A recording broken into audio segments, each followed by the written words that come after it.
Маркетиншки трик или вистинско збогување со лидерската позиција на ДПА по речиси 10 годишно председателствување, што се крие зад оставката на лидерот на ДПА Мендух Тачи. Тој релативно воздржано и без елаборирање ја најави оставката преку Facebook. Потегот го навести уште вечерта на изборниот ден, кога стана јасно дека ДПА довживеа изборно фијаско и остана само со 2 пратеника во собранието.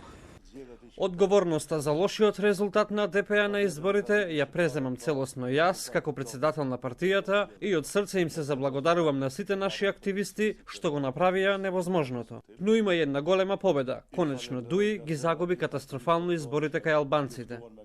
Објавата пак веднаш ги мобилизираше неговите поддржувачи со партици, дел од раководството на партијата, јавно да искажат несогласување со неговата постапка. Најгласен засега е Идрис Орана, актуелен советник во град Скопје и носител на изборната единица 1 од ДПА на изборите на 11 декември. Орана вели дека не го разбира потегот на Тачи, ниту го одобрува. Символ и икона на ДПА е Мендух Тачи. Ние друга икона немаме. Искуството на лидерот на ДПА е непроценливо и потребно и за партијата, и за Македонија. Нов лидер ДПА треба да избере на Конгрес, кој дополнително ќе биде закажан. Од ДПА денеска решија да молчат, бидејќи како што велат Тачи се што требало да каже, кажал вчера. Оставката е неотповиклива, што според толкувањата значи дека партиските органи не може да ја одбијат, но не значи пак дека на самиот Конгрес делегатите не можат повторно да го предложат Тачи за председател, дури и другите кандидати да се откажат во негова корист и повторно Конгресот да му ја даде довербата. Дел од толкувањата токму ова сценарио го предвидуваат како најизвестно, особено во пресрет на локалните избори на кои ДПА треба да се издигне по дебаклот на изборите, но и дополнително да ја стегне партијата ако сака да не остане без неа и да го мотивира членството за нова трка.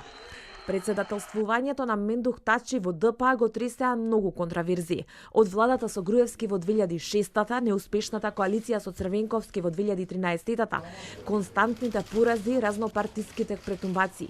Го преживеа ударот што му го нанесе Имер Салмани, ја консолидизира партијата, остана играч во политичките премрежја во земјава, но очигледно последниот удар во однос на силата ја доживеа од човекот кој како што велат во ДПА тој го измисли, Зијадин Села, но и од отвореното флертување со Никола Груевски и Сашо Мијалков, како и поддршката што постојано како втор коалициски партнер во сенка ја даваше на нивните политики.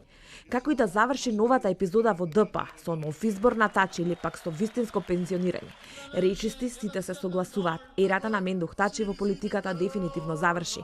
Неговиот простор го освоија некои нови дечки. За да ја врати ДПА на мапата повторно ќе треба многу време и труд и нови политики.